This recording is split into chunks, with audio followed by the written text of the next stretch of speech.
Evan Meyer, and today I am the face of America.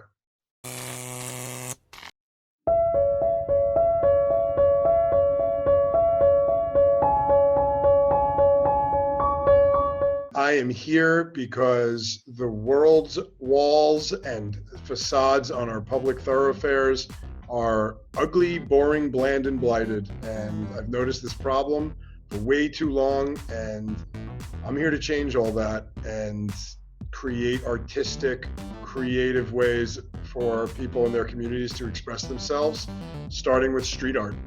The Beautify Earth movement didn't start with Evan painting a wall. It started with me organizing friends to go and fix our street, who are artists, not me personally. I became, but then realizing my artistic capabilities, said, you know what? I love painting. I'm just going to transfer this to a wall. So I did my first one. I found a wall for, I didn't get paid or anything. It was just like, wanted to express myself on a wall. Ultimately that translated into what it is now, which is a platform to pay artists nicely and make the world beautiful all at the same time. From this standpoint that people, I believe, need to see our spaces in a different way. The status quo for our urban landscapes and streetscapes is that apathy and neglect is okay. That utility boxes that are decrepit are okay. Traffic control boxes. That lampposts can have graffiti cover up, different coatings of different colors. That mismatched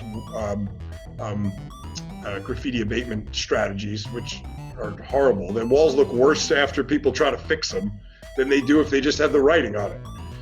And it costs billions of dollars a year in the US, billions, to create those disgusting side of the freeway like things, or like it's crazy. Instead of thinking about it from an artistic perspective, it just fits right into broken windows theory. It's like, well, it was ugly and it still looks neglected, and because you didn't fix it right. So take some pride in it, and it doesn't cost necessarily more than executing a team to go patch up a thing. Put a bird there.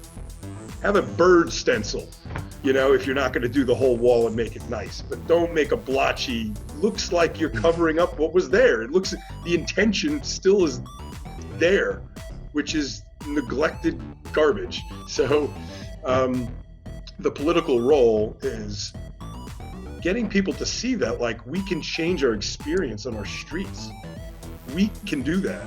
We're empowered to get involved at a civic level and introduce positive changes and positive outcomes. Public art is used as a crime prevention strategy. It's called CEPTED, crime prevention through environmental design.